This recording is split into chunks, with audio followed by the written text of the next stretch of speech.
I declare this congregation for the conferment of degrees open, and I call upon the Vice Chairman of Council, Mr. Jocelyn Harris.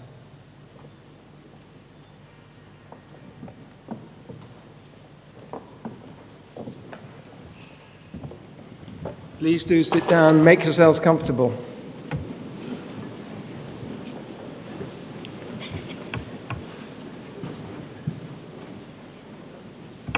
Good afternoon to you all, and a very warm welcome to our degree ceremony. It's an important day for you who are receiving your degrees, and for those who have come to join us to witness the event. It's also an important day for the college. Many of you may not know very much about the history of the college. It's part of the University of London, the largest and most diverse higher education institution in the country. It's made up of 19 separate colleges, plus a number of institutes, and has over 90,000 full-time students, and many more studying externally. The college itself is the result of the merger of 4 separate institutions: Queen Mary College, Westfield College, St Bartholomew's Hospital Medical College, and the London Hospital Medical College. Each had its own proud history and traditions, and over the last 20 years, they've come together to form Queen Mary, University of London. Queen Mary itself was founded in 1885 as the People's Palace Technical Schools with backing from the Drapers Company, one of the earliest city livery companies.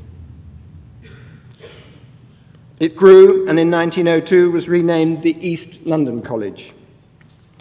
In 1915 it became part of the University of London, and in 1934, the then Queen, Mary, presented our Royal Charter, and the college was renamed after her. The link with the Drapers has continued throughout our history. As some of you will know, the company still maintains close connections and support for the college. Westfield was founded in 1882. It was a pioneer in the higher education for women. It received its Royal Charter 50 years later, and in 1964, it admitted men for the first time. It merged with Queen Mary in 1989, and I'm very happy to say that the Westfield Trust has also maintained close support and connections with the college. Our 2 distinguished medical colleges have even longer histories. The London was founded in 1785 and was the first medical school in England. Barts was established in 1843 at the famous hospital in the City of London that has now been caring for the sick for nearly 900 years. These 2 merged in 1995 at the same time as they joined Queen Mary. As most of you are well aware, they are a very significant force in medical research and the teaching of medicine and dentistry. We're grateful to our predecessors who laid the foundations for the college. We aim to build on their legacy in the years ahead. You who are receiving degrees today are an important part of that process.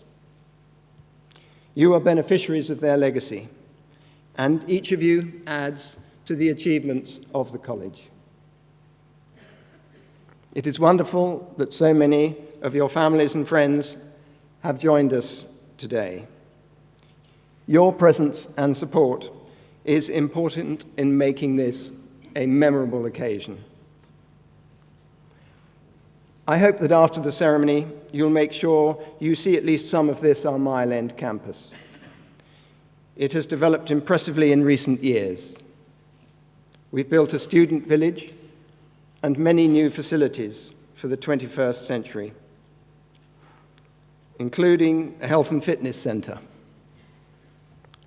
The Whitechapel and Charterhouse campuses are also noteworthy with their long histories and exciting new buildings.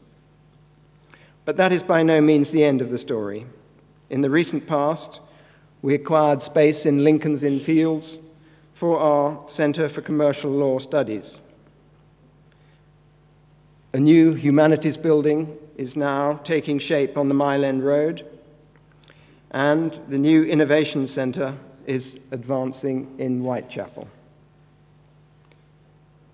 We also have an ambitious program stretching some years ahead to update all the college facilities and services in order to improve the experience of those who use them. For all of you receiving degrees, today marks a personal milestone. Your experience here will have been unique to you. You'll have used your time in different ways. You'll have pursued a variety of interests and pastimes. Whatever you've done, I hope you can look back on a time of fruitful achievement at Queen Mary. Above all, I hope that you've enjoyed yourselves at the same time as working so hard for the degree which is about to be conferred on you.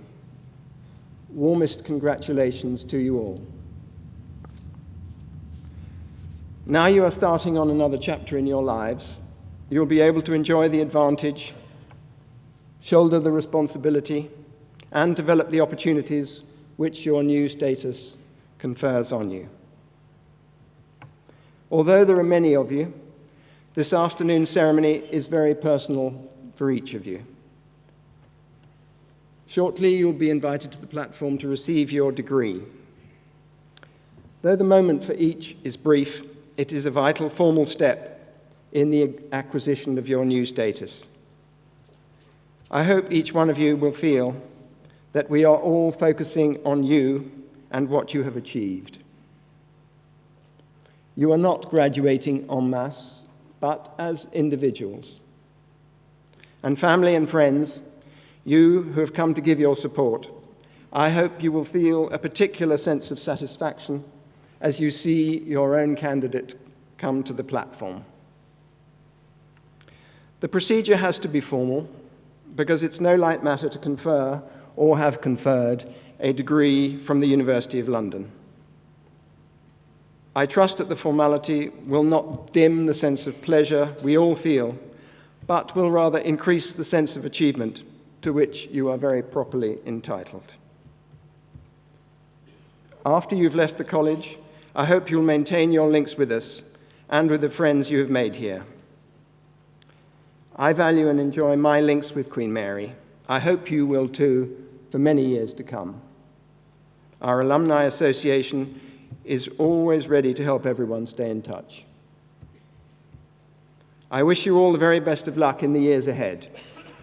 May you find success, happiness, and above all, personal fulfillment in whatever path you choose to follow.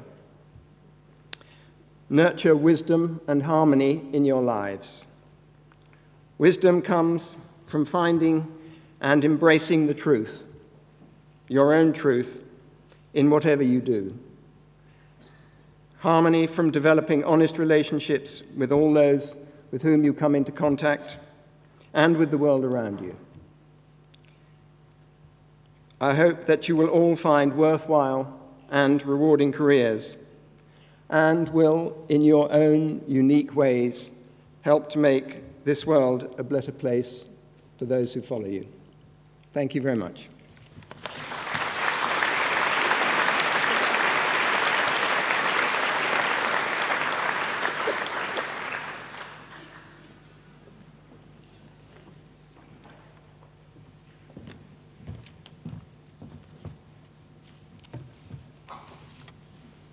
Vice Chairman, graduands, families and friends, as acting principal of Queen Mary, I should like to first echo most warmly the Chairman's welcome to you all. Today is indeed an important occasion for you and for the college. It's obviously a very special day for those of you graduating. It celebrates your academic achievement and for many of you the start of a new phase of your life. But this is an important day too, for your families who will have shared in the efforts and sacrifices that you have made over the past few years. They can now share also in the pleasure of your success, and I too extend the warmest of welcomes to everybody here today. This afternoon, we are conferring degrees on graduands from the School of Medicine and Dentistry. Degree Day is also an occasion when we honour distinguished colleagues and friends of the college. I am delighted that today we shall shortly be admitting Professor Sheila Hillier and Mr. Clive Priestley to honorary fellowships. You will hear more of their achievements shortly. The degrees you, the graduands, will receive today are, as the Vice Chairman has said, University of London degrees, awarded by this major college of a great university. This means that your degrees will be recognised throughout the world as certifying that you've graduated from a leading international university, and this will serve you well in your future careers, whatever they may be and wherever you find yourself in the world. Universities, of course, underpin the intellectual, professional and cultural life of this country. At Queen Mary, we're in buoyant mood. In many ways, in my view, there's never been a more exciting period for the university sector. And the evidence is all around us here in the college, in the buildings we have recently completed or are about to begin, and in the new courses we are designing to meet student demand. And within the UK, London plays a very special role in the university world. There are over 300,000 students currently registered in London's universities, and we produce about a third of all the UK's academic research output.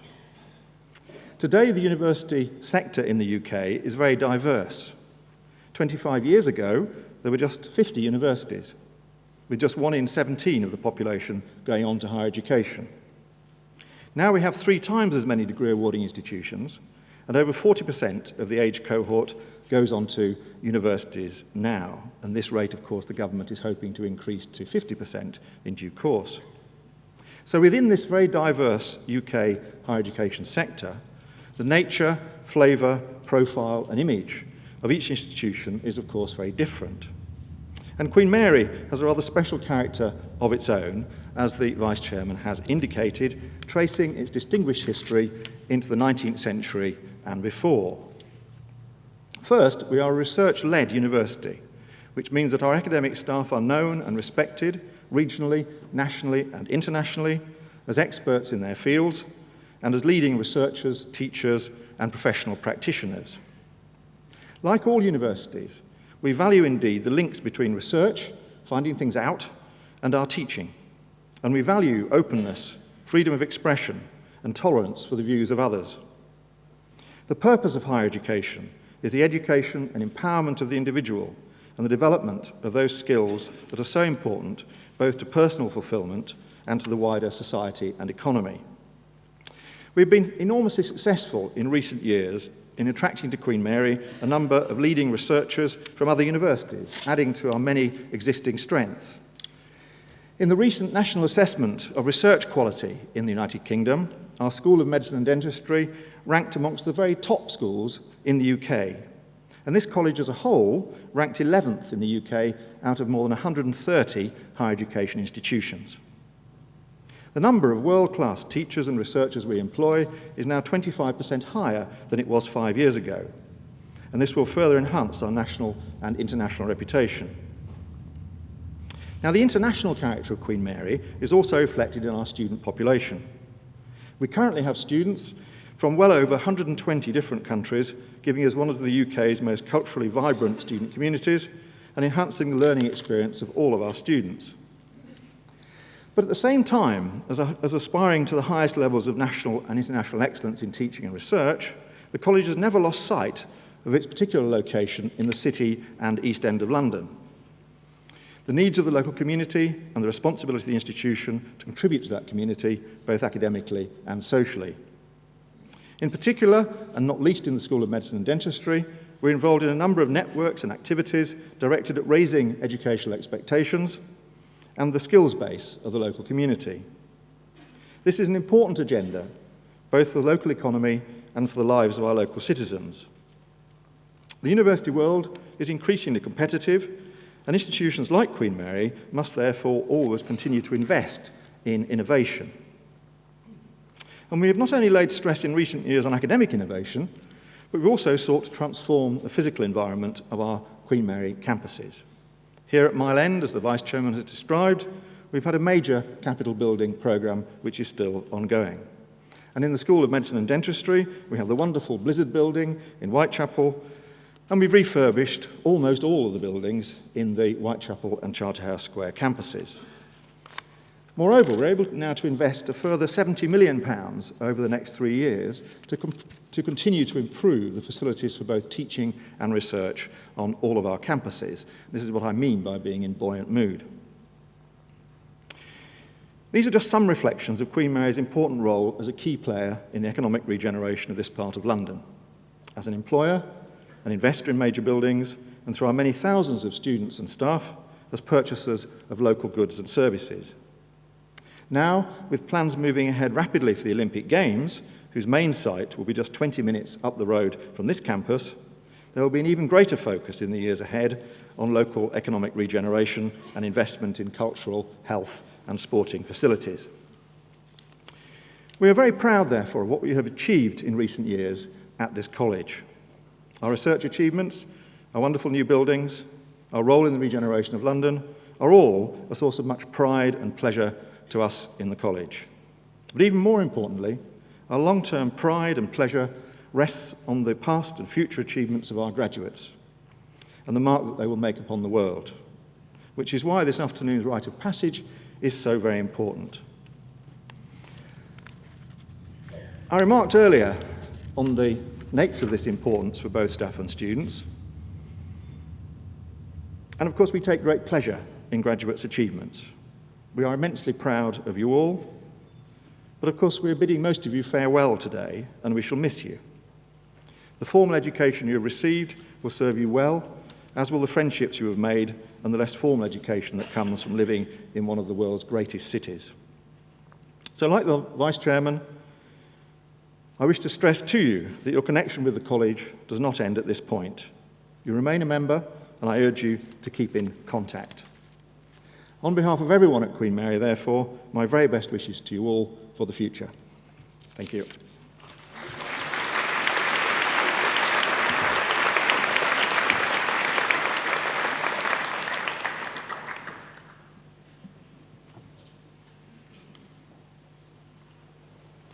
We now come to the award of honorary fellowships of the college, and I call upon Professor Sir Nicholas Wright, Warden of the School of Medicine and Dentistry, to present Professor Sheila Hillier.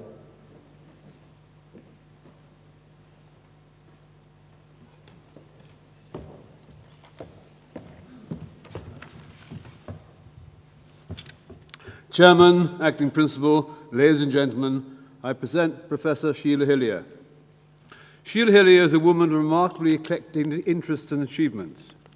She was educated at the London School of Economics and Political Science, where her first degree was in sociology, and in Bedford College, where she did an MSc in economics.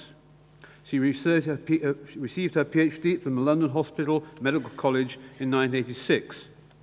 After research assistant positions at the London School of Economics and Guy's Hospital Medical School, she became a lecturer in medical sociology at Bedford College. In 1974, she moved to a lectureship in sociology applied to medicine, a joint appointment between St. Bartholomew's Medical College and the London Hospital Medical College. She rose through the academic ranks, becoming Professor of Medical Sociology in 1994 and head of the Joint Department of Human Science and Medical Ethics.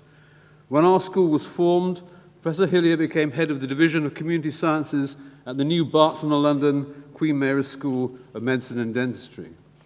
She retired in 2006, but continues as our Emeritus Professor of Medical Sociology.